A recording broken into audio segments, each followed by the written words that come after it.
Hi, I'm College Keeney, and today we're going to be talking about queer cinema.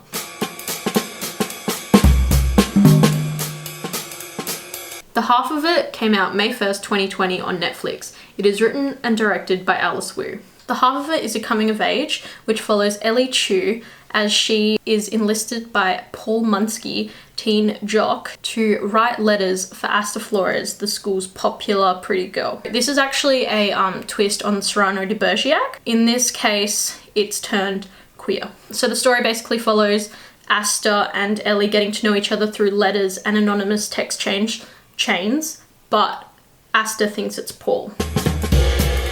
I think the pacing is a little bit off. There's sections of the film that are really slow and really fast. I feel like the stakes should have been higher and we should have been pulled in more and felt more emotions. Lots of things happen towards the end all at once, and I think it was kind of standoffish. Like, you got it all at once and it was like hard to process, and then things were like quickly resolved. Coming of age, you kind of feel everything when you watch those films. They make you feel nostalgic. They make you feel so many emotions. There's music that takes you along the ride. Another part, which I think the half of it was lacking, maybe because of their budget, they weren't able to get a better soundtrack or score. Lots of coming of age movies are very reliant on that to tell the emotion, and I think this didn't play that up as much as it could have. For example, you have Booksmart, Lady Bird, Edge of 17. Those films very much use their score and their iconic soundtracks to emote and to help you feel with the characters. I think it was written better than it was directed. Having read the script, I think the actors just weren't pushed that extra mile they needed to get those emotions. They were great actors, but I think they weren't giving the direction they should have. The reason I'm so critical of this film is because I love this film so much, and it's such a step in the right direction. It's a queer coming of age where the females aren't fetishized. There's no elaborate sex scene that kind of makes you feel uncomfortable. It is a soft story with lots of heart. It's very deep. It feels very indie, but it still is a Netflix film. It has some of those tropes. They've like kind of twisted them on their head. For example, when the two female leads, who are kind of each other's love interests, meet, you have that classic Sistine Chapel mural painting imagery where their hands just touch when they meet, and you'd only notice it on maybe your second or third viewing, but it's very symbolic. Also, the cinematography moments, again with that symbolism and motifs, there was lots of long shots and mid shots. There wasn't so many close-ups, which I thought was a bit strange, but some of those long shots really allowed you to process what was going in the frame. And there was lots of longing looks, which you see in lots of sapphic love stories because they're quite realistic, and that is what happens in gay storylines. You're not sure if you can act on it, so there's lots of staring between people.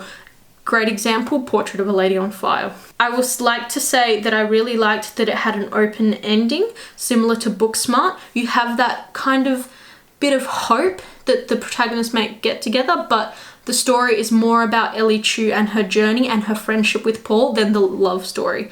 And some people don't like that, but I feel like it was a very realistic portrayal of high school and of your first crushes. Next, let's talk about the costuming. Now, not like many teen drama shows or like just teen films, the half of it actually uses realistic costuming for its teens. You see them wearing things that you would see actual teens wearing, and it just gives this layer of authenticity. In most of these films, there's a male love interest. There's someone that everyone swoons over, and Asta Flores has that charm. Alexis Demiri plays it so well that whilst we don't get a lot of scenes of Asta, what we do get makes us want more, makes us want to pine after her, just like Paul and Ellie do. It's very much a slice of life. It's the beginning of each of their lives. They're about to go to college. They're about to do what they want to do with their lives. Paul and Ellie's friendship, that is the heart and soul of this film. This is what pulls you in. You might go into it not thinking that you'd feel for Paul so much, but by the end you're loving him just as much as Ellie. This is directed by an Asian American woman, as well as written by an Asian American woman, the same woman. Also, the lead is an actual Asian American. It's not just on screen that we have representation, it's also behind the camera. In conclusion, you should watch the half of it because it's a step in the right direction.